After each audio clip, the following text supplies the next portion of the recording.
शासनपति भगवान महावीर स्वामी के चरणों में अनंत अनंत वंदन नमन।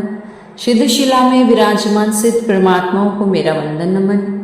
संयम का वरदान देने वाले आराध्य गुरुदेव पाठ पे विराजित गुरनी मैया सभी चरित्र आत्माओं के चरणों में वंदन नमन। आप सभी के भीतर बैठे प्रभु को प्रणाम करती हूँ। हे प्रभु मेरा प्रणाम स्वीकार करें। 30 दिन मेडिटेशन कोर्स पूर्व जन्म रहस्य का 29 डे। आओ स्टार्ट करें।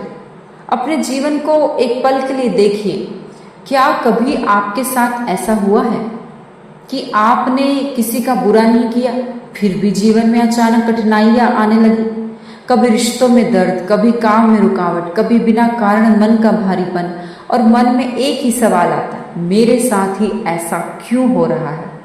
आज का यह प्रवचन आपके इसी प्रश्न का उत्तर है, और हो सकता है यह आपके जीवन की सोच ही बदल दे।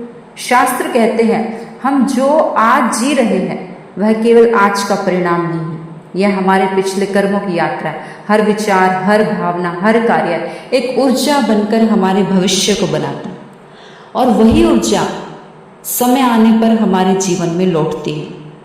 अगर कोई बीज आज बोया जाए तो फल तुरंत नहीं मिलेगा, लेकिन समय आने पर वही बीज पेड़ बनता है।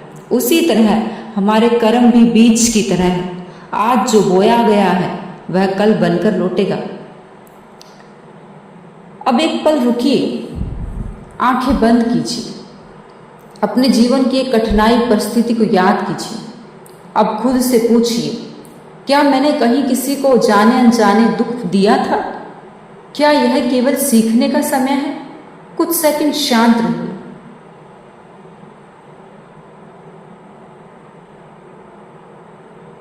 और अपने भीतर की आवाज को सुनिए।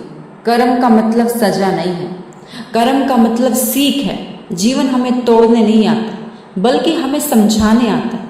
जो भी कठिनाई आती है वह हमें भीतर से मजबूत बनाने के लिए आती है। जब यह समझ लेते हैं कि सब कुछ कर्मों का खेल है, तो मन में शिकायत कम होती है, और जहाँ शिकायत कम होती है वहीं से शांति शुरू होती है।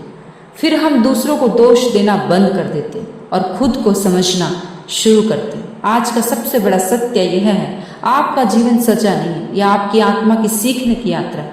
और जब यह समझ आ जाता है तो जीवन के हर दर्द में भी एक शांति छुपी हुई महसूस होती है। अगर यह प्रवचन आपके मन को छू जाए तो कृपया इसे साझा करें। और अगर आप 30 दिन मेडिटेशन कोर्स पूर्व जन्म रहस्य से जुड़ना चाहते हैं तो प्योर सोल चैनल को सब्सक्राइब करें। आप सभी ने इतने स्नेह से, इतने मौन से सुना, आभारी हूँ। अंत में आप सभी के भीतर बैठे प्रभु को प्रणाम करती हूँ। हे प्रभु मेरा प्रणाम स्वीकार करें, स्वीकार।